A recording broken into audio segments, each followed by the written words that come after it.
This is exercise number 1, the band face pulls. This is for your shoulder girdle and to activate and warm up your actual rotator cuffs. You're going to take the band, you're going to attach it to a point that's maybe like 4 to 6 inches higher than your forehead. You're going to pinch the shoulders, set the shoulders against the spine, pull the bands back towards your forehead. Pinch, pull, reset, pinch, pull, reset, pinch, pull, reset. You're going to do that for 10 to 12 reps. Stay out of the range of pain and make sure you manage the actual tension within the band. Next, we're going to do the pitcher stretch. We're going to loosen up these small muscles within the shoulder and the chest. This is going to help now that we've activated the upper back. Now we're going to loosen up this chest. A lot of people have really tight chests. So we're going to actually use something I call the pitcher stretch, and you're going to see why I call it the pitcher stretch. Your arms slightly higher than your shoulders. Step into the stretch with the same leg. So my right arm is up, my right leg is forward, and we're just slightly stepping into opening up the chest.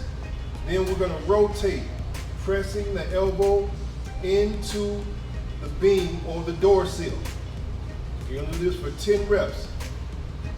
Remember to stay out of the range of pain and manage the actual movement. Next is the final movement for the shoulder strengthening aspect of the mobility work. We're going to do band flies.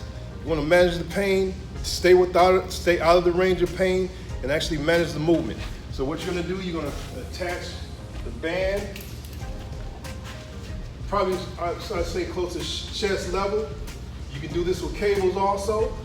The most important part, as always, is to set the shoulder blades against the rib cage, and we're going to pull the bands apart. We're going to do this for 8 to 10 reps. Pinch and pull. What we're doing, we're actually activating the shoulder girdle, making things a lot stronger in the upper back. Like I said, stay out of the range of pain, make sure you manage the movement. Next, we have the hip flexor stretch.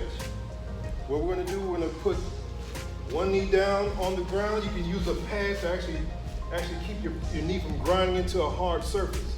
What you're going to do, you're going to lift the arm, reach up as high as you can, like you're trying to touch your fingertips to the ceiling.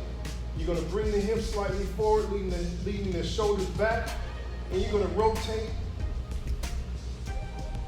to the opposite side. So we're going to repeat. We're going to repeat each side. We're going to go back to the starting point.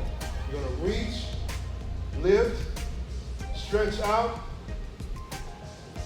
bring the hip forward.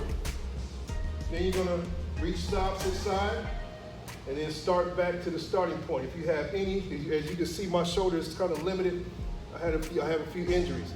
So if you want to actually improve the actual stretch, focus on this stretching aspect.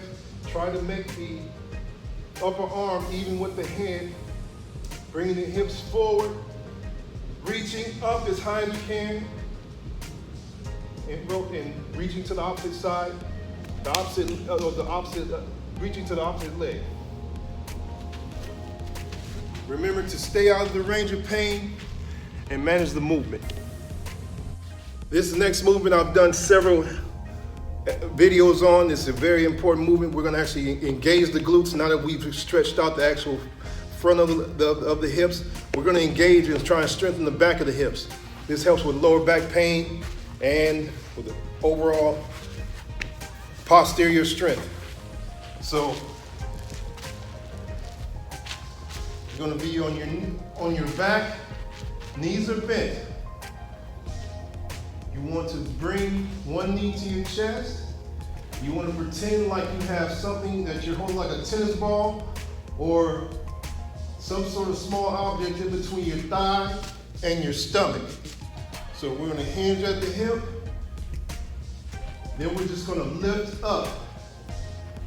Press through the bottom, the foot that's actually in contact with the floor.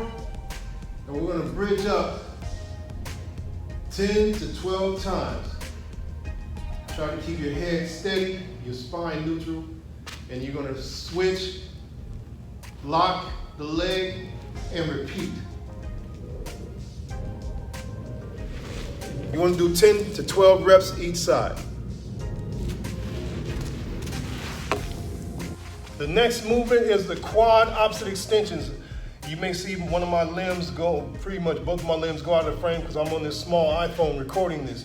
So what we wanna do, some people call these bird dogs, I call them quad opposite extensions. I'm a little bit more of a nerd when it comes to this stuff. So you wanna keep the abs somewhat rigid, your back flat, and what you're gonna do, we're gonna extend out the opposite hand, the opposite leg. So the left arm and right leg, then you're gonna tap in the middle. Extend the right arm and left leg. Excuse me, left arm and right leg, that's what I'm doing. You're gonna tap in the middle, then we're gonna extend the opposite hand, which is the right arm and left leg. You're gonna do that 10 times each side. Make sure your hands are directly underneath your shoulders when you're performing this movement and your hips are over your knees.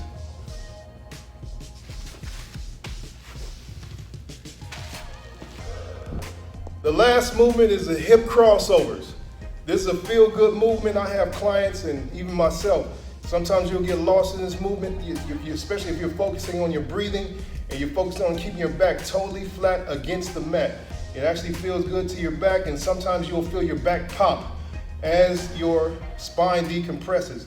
This movement is primarily used to decompress the spine and actually improve the hip mobility and the interaction between the hips and the abdominals. That's just my opinion. So you want to lay back, knees up, hands to the side. And you're going to sweep over and back, keeping the abs somewhat rigid. We're sweeping over and back, touching down on each side for 8 to 10 reps. Remember to stay out of the range of pain and manage the movement.